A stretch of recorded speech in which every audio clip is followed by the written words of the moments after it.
It's not against any, not against our ability to grab clips. It's just I hate this champion. I love Yeah, Jace. I hate what they've done to my boy. The arcane may have got him. They changed him from the inside out here for as real. we get into the first phase of draft here for game number 3. Varus yet again, and I wonder if TS are going to kind of give up the Callista. In theory, you probably shouldn't, as a lot of great AD carries here are in the LPL, but we haven't seen AL actually reach for this Kalista when is up and available. So I think when you have a couple games still left in the tank to play, this might be a gambit that I would be willing to take, saying, are you going to go for this champion, or are you going to be looking for another blind? And they go ahead and ban the Yone.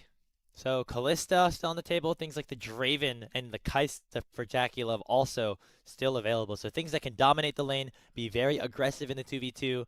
I imagine that'll be the direction that both of these bot lanes are going to go. And it seems like Kyle going to opt for maybe the more pinched pool at this point with a melee support going for the first pick of the Leona. That's what I wanted to see, though. We talked about how support pool starts to get pinched. You look at the supports that are already gone at the bottom of your screen. Rel, the Alistar, Nautilus got banned this game, and I don't think we're going to be looking at a Rakan, at least for right now. So Leona is going to be the option.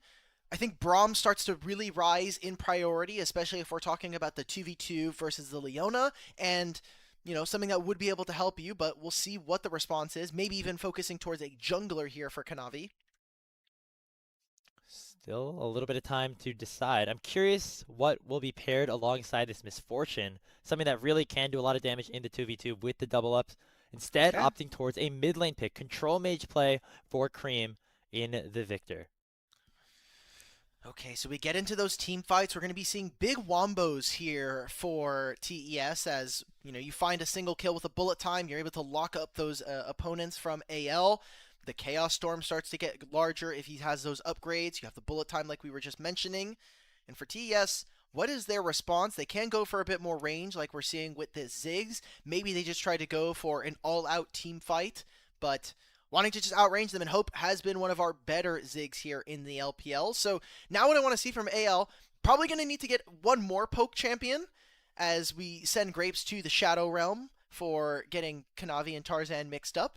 And I want to see maybe another tank as well. When you have this Ziggs, you want to be able to build out the front line and allow for them to actually get the burst and some of that damage down. Oh, it Welcome back actually from gets locked Mordalt. in. Yeah, welcome to the I'm welcome I'm back from back. Mord Ultimate I'm back UQSS. from Mordalt and I see a Pantheon on my screen. That is not what I was expecting. Is this gonna go mid Okay. lane or jungle? What's This is going happening to be here? most of the time that we have seen it. I don't think we've seen solo lane Pantheon. We've gotten a lot of jungle Pantheon here in the LPL. So wouldn't be surprised if we see that. He got a lot of great buffs to his E with the movement speed, and his ability to clear has obviously been pretty decent throughout the years. So interested to see where this draft goes in the back end as AL have left their solo lanes up as a potential here and already starting to get pinched when we looked at the first half of the bans. And so, despite the Draven, the Kaisa, the Callista all still available, we decided to play Misfortune versus Ziggs down in the bot lane, because why not, I guess. Uh, Heading Yay! into the second phase right now, though, mid lane target, because the Victor's already been locked in for top esports. Shanks still did really good on that Akali. A similar champion is the Silas.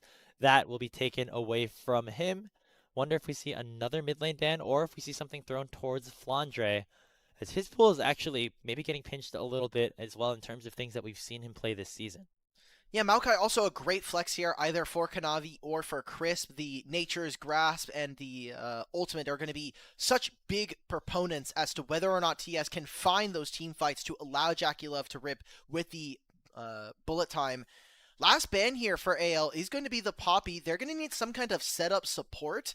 And I'm looking at the support pool. Leona obviously taken away. I think Rakan can be nice. It sucks in the 2v2, but it is something that can eventually get onto the backline of someone like this Ziggs. And I think they are going to be looking for a couple more tanks, especially in the top side here for 369. It might actually be a flex of the Maokai up to the top Yeah, lane. That is always still a possibility, and it leaves the flexibility between him and Crisp for that R5. Sejuani being locked in here for Kanavi, being more on the facilitative side. They already have so much damage with the Victor and the MF. Don't necessarily need more from the jungle position. Now we need a top laner and an ADC, or sorry, top laner and a mid laner here for anyone's Legends. The Gnar hover for Flandre would make sense. This is something that he's been very comfortable on throughout his career. And we'll see what Shanks wants to pull out into the Victor. a pretty strong blind. And for TES, I wonder where this Maokai is going to go, because now with the Sejuani, you could potentially pair this up with a Renekton, and then you have all the frontline setup that you need with the crowd control requisite alongside the Sejuani to set up for Cream and Jackie Love. Last pick here for anyone's Legend, it is going to be the Orianna, which, as we see with the Nocturne ban, is going to lower the priority of this champion, hopefully, as we get further in this series. Last pick here for TES. You got some modified ball delivery systems with like the Pantheon ult, maybe the Sure. Leona diving in, but not like the Nocturne, obviously. So a big difference here. That Maokai will be flexed down to the support position as the Renekton Gnar matchup. The old classic between 369 and Flandre. Feels like we're back in 2019 or something, as that will be the matchup we have up there. Overall, very well-balanced compositions, I will say. AL lacking a little bit in the physical damage compartment potentially. That is a really good angle for somebody like Crisp, Kanavi, or 369 to pick up a lot of magic resist this game. Yes, for AL, the way that this team fight is going to want to go, we want to see AL get to fights a bit early as they have the range advantage in a lot of cases. Victor, as he ends up scaling, is going to be a bit of a nuisance for them to deal with, and some of the problems from game one may show here in the second game, as with this composition, with this Renekton alongside these two carries in Jackie Love and Cream, they need to make snap engages and find good picks if they want to be able to fight. That's where this ultimate from Chris is going to have to be so on point. If he can lock up the members of anyone's Legends, suddenly there's a way for them to fight. Big team fight ultimates, and we're looking at the two carries for TES.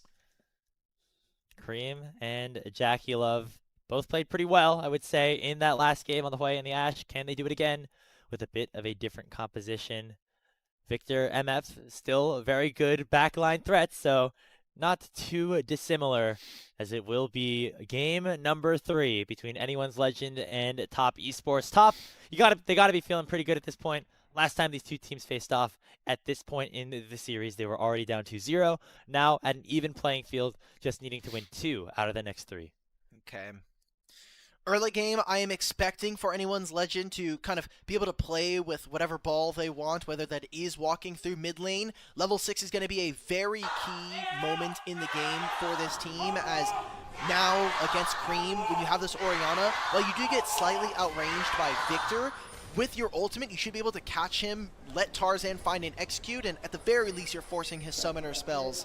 And similar kind of matchup in top lane. Once Renekton gets level 6, that'll be something that they can look for, but the wave clear is really going to be in 369's hands, as he could dash in, clear the wave, and look to try to play for these early grubs.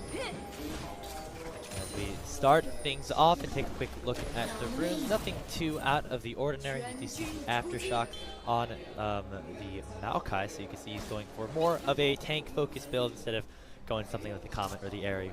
Play around. Also has the Ultimate Hunter as well, so again, more kills as long as he has those takedowns, unique takedowns anyway. He is making sure that his ult always has uptime if they really are going to need it. Just a lot of AoE overall from TES, right? You have the Maokai to start things forward, as well as, of course, those big ultimates on the backline carries, as once again, we see a lane swap occur. This time it's actually going to be Hope and Kyle, though, on the blue side initiating. So interesting that they decided to go for this swap, as you would want, I think, as AL to try to play against the Maokai and Misfortune, especially early on. I think your level 1 is a lot stronger. They're making a look for 369. So he walks out. Let's see how much he's able to do here, how much damage he takes. I mean, Leona, not as strong level 1 as she is obviously level 2. Still going to lock him down at least a little bit with the Zenith Blade. The Aftershock comes through, but 369 should be able to go back rather safely. And because he was able to get into that bush, soaked up the 3 melee minions worth of XP. Pretty big win if you are the crop. For sure, and also has the Overgrowth plus D-Shield, understands that this is a matchup that he's really going to have to take every little bit of an advantage that he can. Level 1 Gnar, wow. though. Crazy to dive right now. Crisp is tanky. Oh my god, no way. Flandre will survive at about 300 HP, and now Tarzan is on the hunt. Has level 3, all 3 of his basic abilities alive. And Crisp could be in a little bit of trouble. They are going to try to go for the redive. They know that Tarzan is here, and that will be enough for anyone's Legends to claim first blood. Now on the top side of the map, 369 has to flash away from any potential damage, still at about 200 HP. AL should be able to redive this rather successfully. There's the stun, it is! There's the bomb, and Hope makes it 2-0 for the Pandas. This feels like game 1 all over again. They execute on the dive in the top side, and on the other side, TES get nothing to show for it. Man, we talked about how weak some of the early games have been for TES, but this just feels like a repeat of mistakes that we've already seen in this series alone. Looks like Chris saw he won MVP last game and said, I want to prove the haters wrong. And had a bit of a tough one down there. It was a very risky dive to go into Flandre, who just dinged level 2 as that minion hit the tower. Just never was going to work very well. All right, take a look at we get to see this one. This is, like 369 didn't have enough HP from the earlier trades. He does spend a lot of time and a great job of being able to delay this, but I think the most important part, even though he does die, is that he did get some of this wave. It's the kind of the silver lining to what has been a particularly dismal early game here for TES yet again. Sejuani looking for the flash in mid, but Tarzan is in the area. Okay, level 4 advantage right now for Kanavi. He will be met by Tarzan, who lands a stun onto the Sejuani. Shanks should be able to keep himself rather safe here in this situation. The Gravity Well does stun up Shanks, but there's going to be not enough follow-up here for top, as Kyle will also join it, making a modified 3v3 here in the mid lane. And with Tarzan and Kyle, they have the 2v2. Yes, Kanavi is up in the experience, but Kyle's level 3 on this Leona. Pretty tough position. Wow. We saw Kanavi do smash. this on the second spawn of the Raptors to Tarzan in the last game on the red side. So Tarzan says, hey, here's a taste of your own medicine, steals that camp away. Still a little wonky up here. It looks like AL may want to actually go for the fight. Cream still has his flash, and so is playing rather aggressively in this lane. It looks like the rest of AL will back away after claiming the Raptors as their fight. You do not win this, Mr. Jackie Love, brother. You will get walked down by Ziggs. Everyone kind of thinks of Ziggs as a mage. You know, he doesn't have the strongest early game, but the spells, especially Satchel Bomb very early, is very disruptive, and the auto attack passive is very, very strong. So always got to be careful about playing Ziggs in the 1v1. And, you know, right now he was able to do damage and get that kill, but actually Jackie Love doing pretty well in the CS department over his bot lane partner. Picking up a Vamp Scepter, so we're going to see more of a, I think, either a Bloodthirster or a Bork. I would imagine a Bloodthirster early on. If you go Bork on if you go Bork on ranged carries in the year of 2025, I think you should probably just get reported for the most part. Unless you're playing Varus, maybe. It's and not bad also, on Varus, Bloodthirster on Misfortune is just too key. Like, you have the shield, it protects you from losing your strut, so also just good into playing against a team that is going to try and outrange you with this Orianna and Ziggs. So both of the bot laners getting a reset. Jackie Love goes towards the bottom lane first here, and so they get that wave in, but it does mean that AL will be first to the objective, which, talking from draft, was what we wanted to see. If they can be on the objective first, it's so difficult for TS to walk into an Orianna ball, into the Ziggs and Leona. And no shockwave just yet here for Shanks, but the zone control that the ball provides still pretty big, just with the damage that it has this early in the game. Flandre hitting level 6, and Mega using the ult to clear out the plane, shove 369 away, as now we potentially see TES ganging up around the first spawn of Grubs. There comes to make it rain. It slows down Kyle for just a little bit, but AL unrelenting in their pressure, and they want to make sure TES do not take this for free. Flandre not having his ult. Oh, wait a minute. Yeah, lands straight onto Kanavi, stops to charge, lands onto 2, but the damage is pretty big. Shockwave is finally unlocked, but it will be Kyle falling first to Chris. Kanavi now stuck in the pit. But look at the bullet time from Jackie Love. It is melting AL as they are now stuck in the pit themselves. Hope has to flash away as him and Flandre are now on the wrong side of the rift. And it will be top Esports coming out on top of the skirmish, at least for now. 369 has the dominance unlocked, and they will be able to pick up this first spawn of the Grubs. Great flash from Kanavi and Cream to get out of that play and specifically get out of the shockwave. Whereas Flandre, He doesn't even have the Gnar ultimate. It's a 90-second cooldown. Later in the game, it'll be more as Shanks trying to walk down Jackie Love, but the rest of the squad from TS are there. If you don't have the Gnar ultimate, we just shouldn't be fighting. I feel like that was an ill-used kind of ultimate from Flandre. I get it. You want to force 369 away, but you won't have Mega for the fight. You just got to be able to call off the bets. A bit of an overforce from anyone's Legend. Yeah, so Top Esports picking up that first major objective in terms of the Feast of Strength with the 3 grubs completed. Looking now maybe for that dragon, which is still up and available on the bot side of the map, with anyone's Legends claiming the other feat, that objective, and it's alongside a tower. Going to be very, very important. Taking a look at this replay, it was Kyle starting the fight, but Top Esports doing a good job at just pumping out damage. I just don't know why we are ever sending an engage onto Kanavi there. Like, have we all read what Sejuani's passive is? She has way too much armor, magic resist, and we even get the flash out from Hope at the end. So it goes from bad to worse, and now we come back to live. Jackie's almost 30 up on this matchup, despite the early game going so poorly. Now looking for a flank here. Kanavi, great job, has the ultimate, and they just want to try to catch out Shanks. Does have the flash, as he is under his tower potentially for safety, but Kanavi is not going to let him get a chance to respond before he gets hit by the Glacial Prison. That is both the chunk and the summoner spell used from Shanks as the dragon is alive and Kanavi's on the bottom side of the map. So Kanavi can obviously, now with the ultimate missing, could look towards the dragon, but Shanks can TP anywhere he wants, and he still has that shockwave. So really looking for the trade of flash. No flashes from Tarzan, Shanks, or Hope will mean that this upcoming fight should be a lot easier for TES, as with this Maokai, with Sejuani, I think it should be pretty easy for them if they wanted to really kind of turn onto this fight and look for the bullet time from Jackie Love. Interestingly enough, Jackie Love actually has not gone back to base in quite some time, so despite him having the gold lead, still just sitting on that Vamp Scepter, so not upgrading too much just yet. You imagine he's waiting for that BF sword if he is going for that Bloodthirster first item. Maybe he has it rather soon, but doesn't want to take himself off the map with this dragon still available. Well, I mean, duh, it's Vamp, of course. So what if we're on Summoner's Rift? Might even get Fiend later, who knows. Getting that reset coming in, minute and a half before the for these grubs spawning in. Maybe there is a play here. I think maybe moving away from this dragon and looking towards getting 6 grubs. Again, TS have done such a great job of getting early structures, especially while there are still plates around, and with multiple amounts of grubs being able to spawn in the mites, I feel like that would definitely help them in their objective. So with those grubs spawning in about a minute, we see some resets coming through. There's the BF sword from Jackie Love, as Top Esports would love to have this 6 grub advantage, especially with just, you know, the solid front to back that they do have. If they do win a team fight and barrel it straight down mid, the 6 grubs are going to make it even easier to crack open turrets. See that posturing. I think big thing that I'm looking at is the support XP bar, which if you haven't seen it on the map, it is that little, very, very tiny, like 2 pixel wide purple bar that is underneath the champion portraits. I actually did not even know that existed. Yeah, that's how you're probably like, damn, how does he know experience totals like this?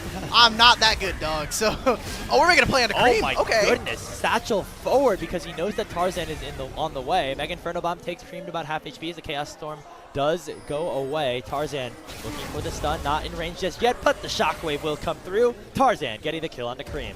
And while they are subjecting or losing some of these objectives on the top side, it does mean that Ziggs will get alone time with this turret. How much damage he can get in this time is up to them, and he still has the TP if he wants the match. But Kyle perfectly hovering and protecting his top laner to prevent this dive, but I don't know, man. This is looking pretty tricky. Oh, it's 4 players of the wave crashing down. That is a mini Gnar on Flandre. Ignite is ticking, and he will burn down with Crisp claiming the kill. So 1 kill now, 4v5 on the map for the next few seconds for Top Esports, but don't know if they are confident enough to go for the second spawn of grubs because they took a beating in terms of HP.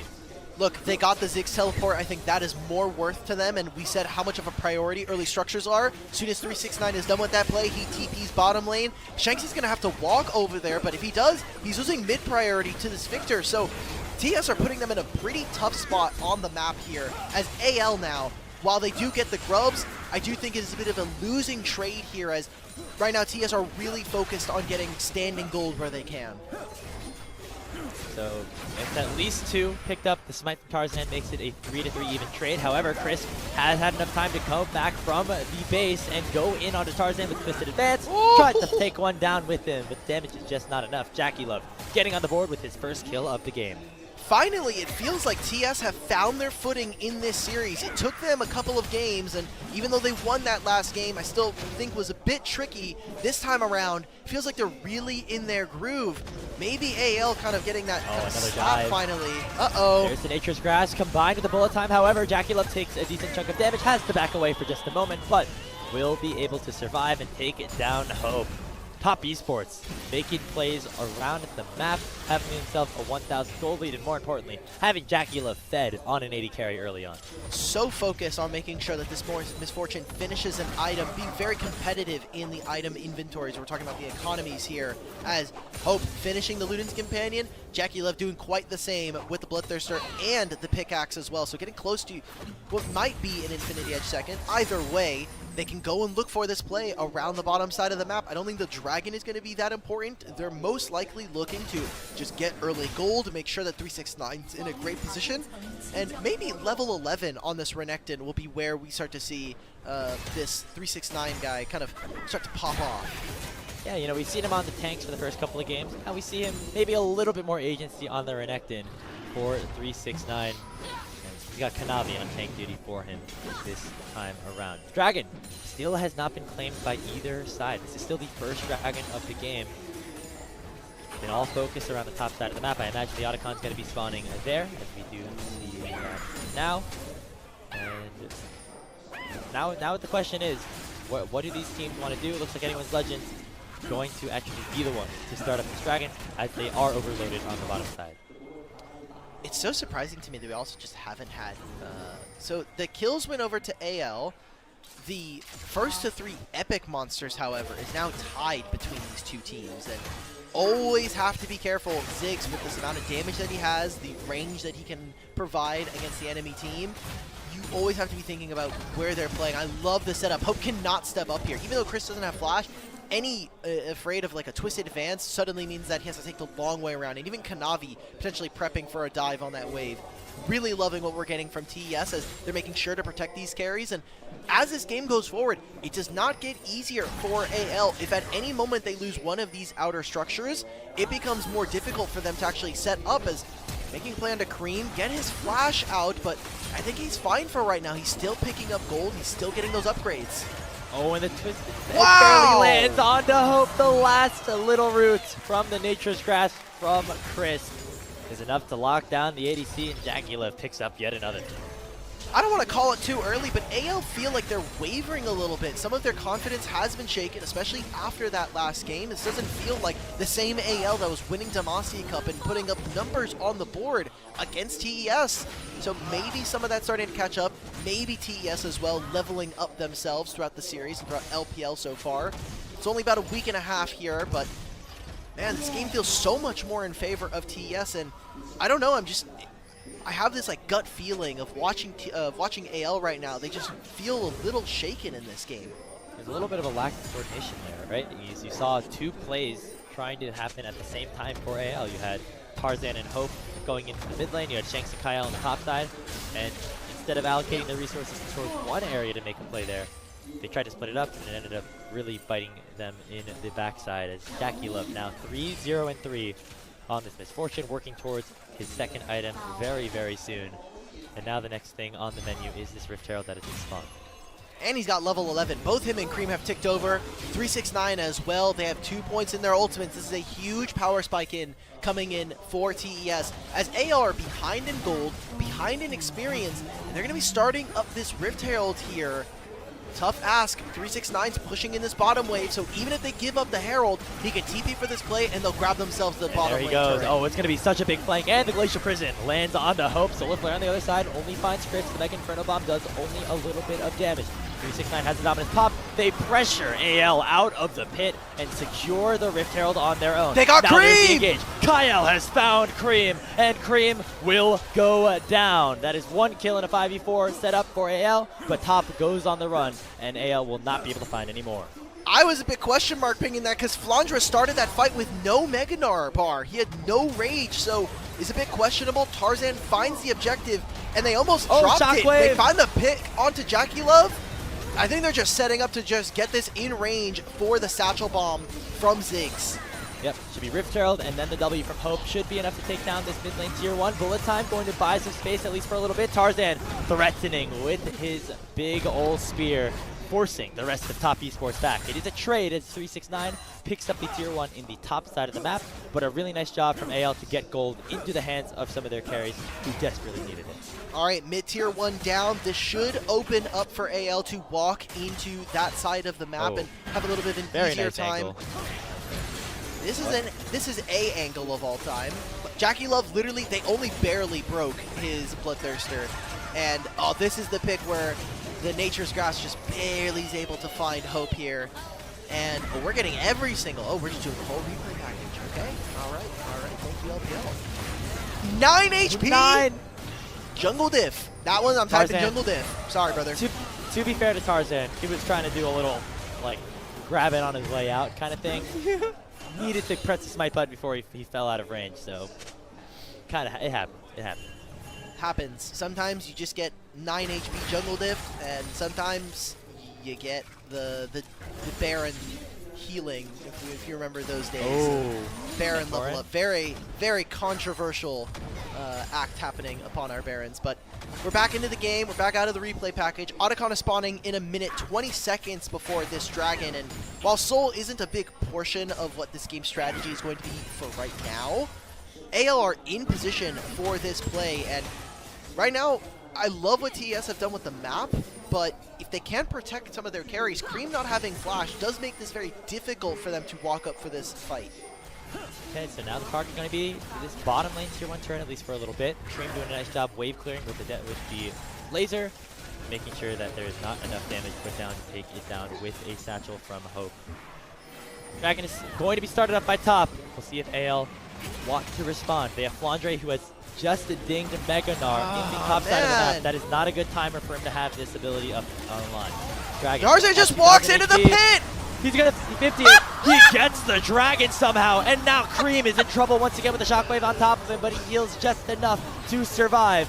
Flandre comes in with a teleport and will assassinate him on the backside of things. And top esports looking to collapse now onto Tarzan. 2v1 here. Jackie Love should be able to claim this one. If 369 pops the dominance on the bottom side underneath the turret. Shanks has the shield. Should be enough. But he will finally go down. Hope satchels away from the bullet time and will be able to pick up another kill onto the crocodile. Flandre, dog walk him, brother! Flandre approaching Mega Gnar, looking to try and get some distance closed between him and Jackie Love, but I don't know if Jackie's going to let that happen, as he will waltz away after a 3-for-3 extended fight. The strut coming in for Jackie Love gives him the movement speed to be able to dodge out there at the very end. 5-0-3 on this misfortune, and it feels like it's going to have to come down to a former world champion for TES if they want to have a chance. So far as this is probably the only reason I'll like Pantheon is literally Giga Chad, no questions asked, walks up, steals your dragon, walks out, even kills your mid laner. What else can't this champion do, man? Yeah, I was about to say that the criticism for this game so far has been Flandre on this Gnar. His Mega Gnar, like the Rage Bar management has not been great, but he's showing up for fights and cleaning up where is needed for his team. Yeah, picked up 2 big kills there, so at least is able to contribute in some way, shape, or form. Nice satchel from Hope to get away from that Jackie Love ultimate as well, who continues to get stronger and stronger here in this game. Still deathless, 5-0-3. Essence Reaver done. Last Whisper in inventory, looking to continue to shred up and tear down anyone's legend. Now I'm looking at these 2 carries, Jackie Love and Hope. Hope is down a fair bit of CS, but is matching, at least in terms of item parity, with his opponent. Already has the Leandries, now has the Ludens. There's a LDR coming through for Jackie Love. They did make this item 100 gold more, but gave it 5% armor penetration, so LDR has 40% armor pen. If there's any way that we can get back Giant Slayer, I'll gladly knock off that 5%, please.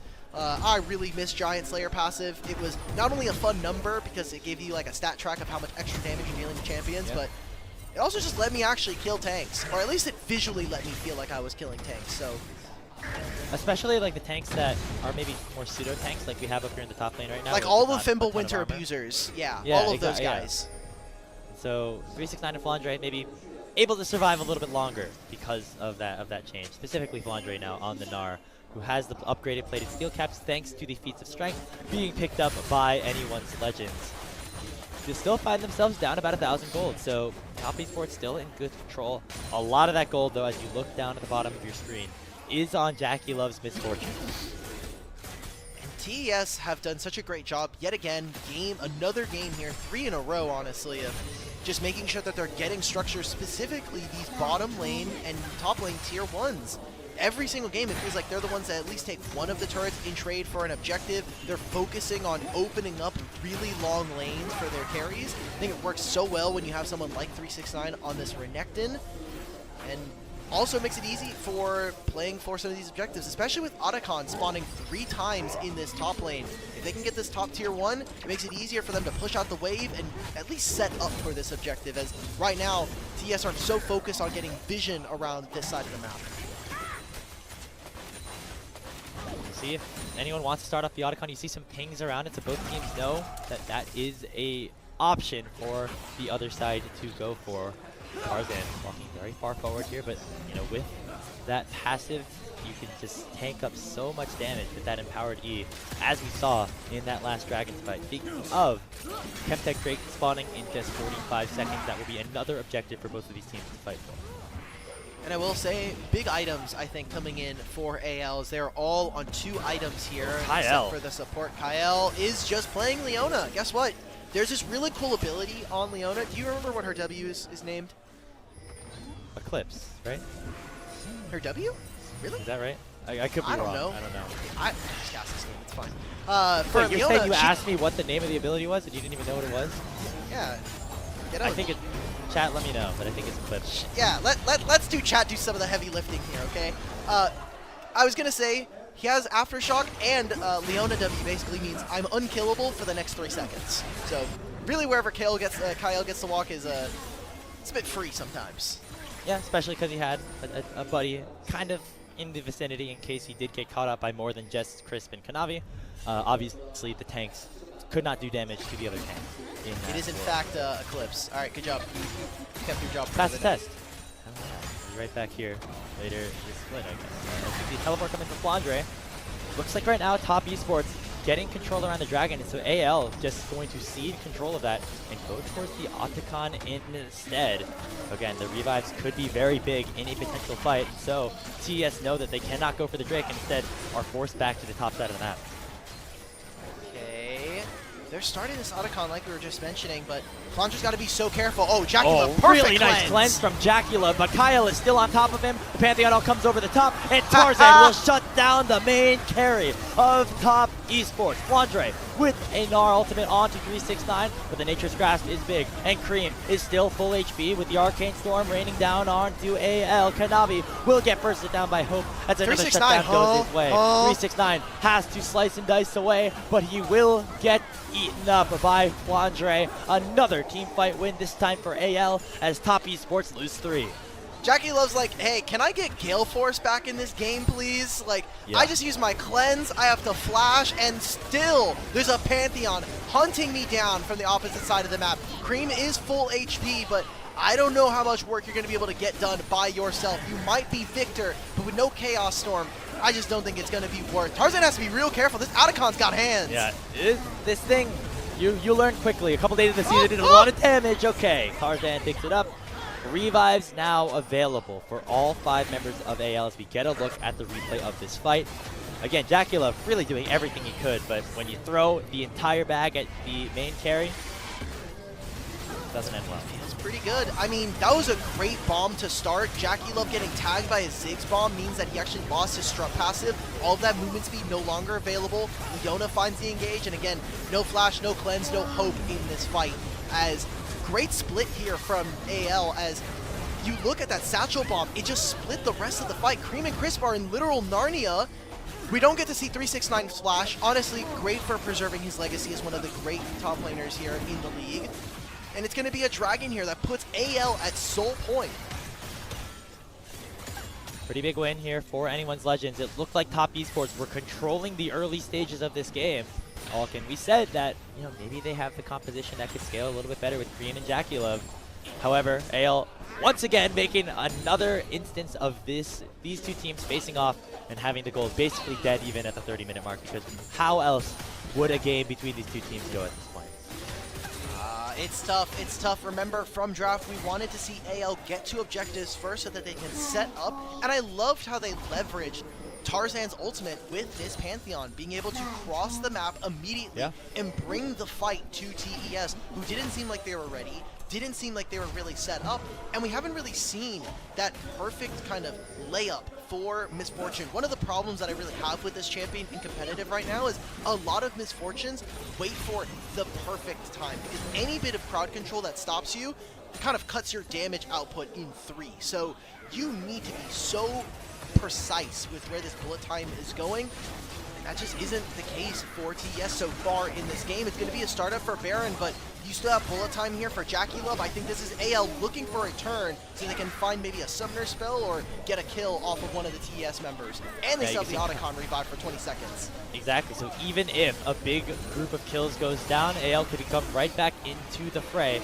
Kyle posturing aggressively, looking to find a solar flare or some sort of crowd control onto Jackie.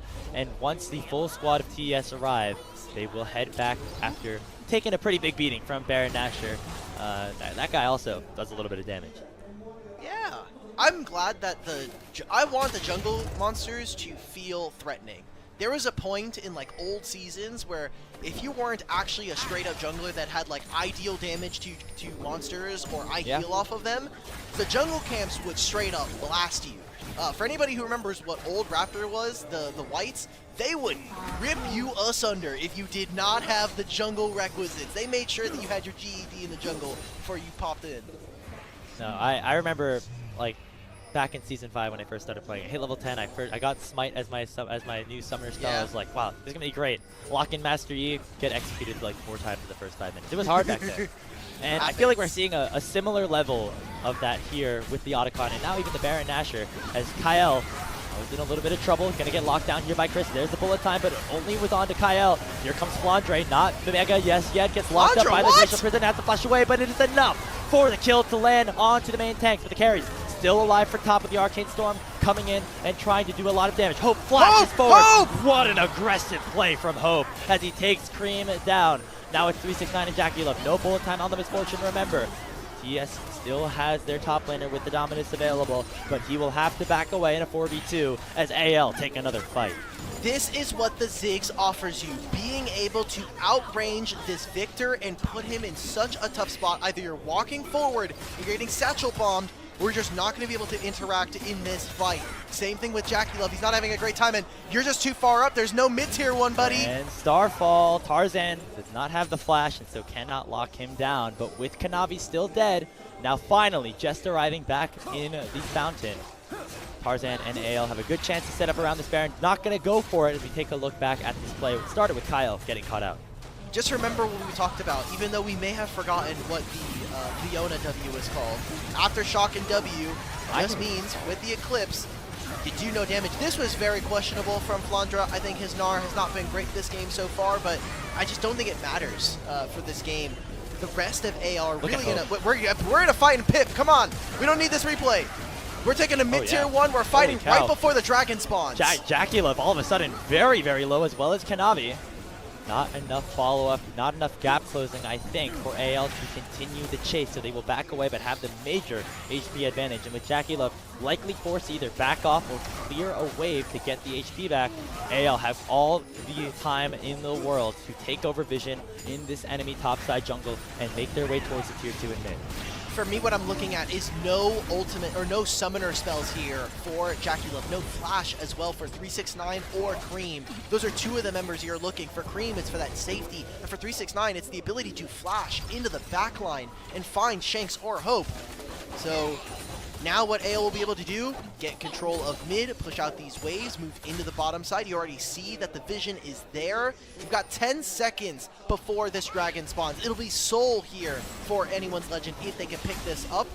And all of TES are going to have to just walk into Fog 4. I think the one silver lining is JackieLove did hit level 16, so you have a third point into that ultimate. Maybe they just make a Baron Gambit, but looks like that's what they're going to do. Hey, they do a decent amount of damage with it. With the Misfortune and the Victor, Jackie should be able to heal up as well to make sure that he is safe for a fight. And at least pushes AL off of the Dragon and forces them to get mid-prio back and go right once again onto the tier 2. But look at Crisp at 369. They're looking for a flank, but Kyle is here to try to block things off. Glacial Prison lands on a Tarzan who uses the E to try and keep himself alive. Crisp at 369, still buying a lot of space, but a nice two-man Gnar from Flandre will force Crisp to flash. Nobody falls in the fight. JackieLove still very threatening here on this backline as both sides are forced to retreat. However, Tarzan will retreat back to the Dragon alongside Flandre and pick up the soul.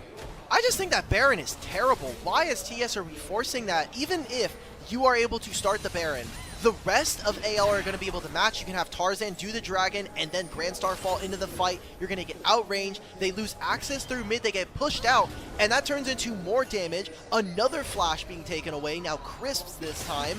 And you didn't gain all that much. You got more. They got more damage from AL onto that mid-tier one. Ziggs can verifiably walk up, press W, and gone this turret. So now they've got Soul in their back pocket. TS are staring down the barrel of a loss here in this third game. And it was looking all so well for them, but I don't know. Like we were saying, okay, I was looking at it like, okay, maybe they're in their groove, but the level 2 dives were looking a little shaky, and yeah. Now we're back into a situation where the team fight from AL is so strong. JackieLove hasn't gotten a kill in like 20 minutes. It's been pretty crazy. It's been a while. He has been farming up. He's still ahead over Hope. And has had 4 completed items with the Material Scimitar here to provide a little bit of extra safety against the likes of Kyle. However, still not finding the fight that they wanted. The bullet times have just not been in prime locations for this main carry of top esports. The Baron is still alive though. AL could potentially throw the game away if TS can find a good fight around this objective. But right now, it is anyone Legends with pure control as we see Tarzan going for a drastic invade. Still very survivable here with the E as he just tanks that Glacial Prison and the Nature's Grasp. He's tanky and survivable, man. Beautiful. Why does this champion get 2 exits? He's not even a tank! He gets Steric's Gauge and Sundered Sky, and suddenly you can just do whatever you want in the face of your opponents. But I mean, those are 2 big ultimates. I mean, AL could potentially start up this Baron with Flandre approaching Mega. Looks like he's just covering and getting rid of the vision here.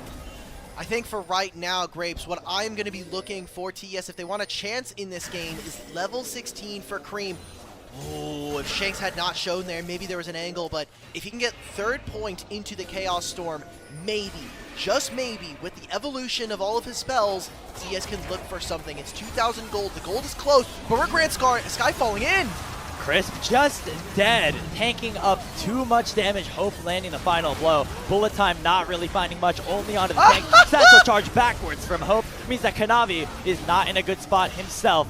There comes the Arcane Storm, but just nobody is low enough for that to do any damage and for that storm to continue to grow. Despite the carries keeping themselves alive on top, not enough for them to do anything as AL will get a free Baron. Great job from 369. Oh, we're teleporting in, so just take the turret. The turret doesn't die there. So they're going to just try to force down mid. Okay, fine. This is one of the strategies you can try to do when the enemy team is going for Baron. You push in all of their waves so that they can spend as much of the Baron timer as possible having to re-push out these lanes. And so now Baron goes over, but for now TES, they're able to grab two turrets here in the meanwhile. So a little bit of gold traded back, although at this point we are getting to the point off where gold doesn't necessarily matter as much once your big champions are hitting 3-4 completed items. Still, AL 3k gold ahead as they pick up the Baron. That mid-tier 2 certainly the juiciest target for them as we are still awaiting the Elder Dragon to spawn. Game plan for AL. Get as much turrets as you possibly can, maybe crack open an inhibitor during this Baron power play, and as soon as it is about to expire, march your way right back to the Elder and try to start a fight again. You already see it, they're moving in on this side of the jungle. In the timer that it will be for their Baron will be the same amount of time before this Elder Dragon spawns. Andra is gaining Mega Gnar stacks. Doing a lot of damage. Wow, Chris just gets Deleted, melted by Flandre in mini Gnar form. Just another easy death for Crisp as he falls for the 5th time this game. And once more, it is Top Esports stuck in a 4v5 situation with Baron buff against them. Now what do TES do? I mean, we waited, we said, okay, level 16 here for Cream. Will he have enough of the requisite damage to turn the fight here? It's going to be a satchel bomb in mid if they really want to. He's just trying to get the passive stacks in. Tarzan underneath the inhibitor tower, going for Dracula. He procs Material Scimitar, will stay alive at least for a little bit. One more boomerang shift to the deep. The bullet time comes out, and Andre will fall. Top Esports keeping themselves alive as Kyle is still stuck under the tier 3 turret, and finally the victor gets what he desires, and that is a double kill in for Cream. Hope satchels and flashes away, but finally TES gets some sort of life back thrown into them. That was so dangerous right there. The fact that the satchel bomb doesn't throw him over the wall does mean that it's the flash from Hope that has to be used. He's still satchel bombing away, and very big win, I think, there for TES. That could have been the game-deciding fight, but JackeyLove, so many. Look at what's available for him. Flash, Cleanse, Mercurial Scimitar, and a Mikhail's. They do not want this guy to get crowd control. It's a Leon ult that misses. He uses the QSS. Crazy. He uses the Cleanse and the Flash. Doesn't end up getting taken down. It's like 100 HP here for JackeyLove. And while they finally make the turn onto Flandre, I think that 369 this game has been really underrated on this Renekton. He's had such a good game of being able to get into the back line and make sure that he's at least providing space for his carries.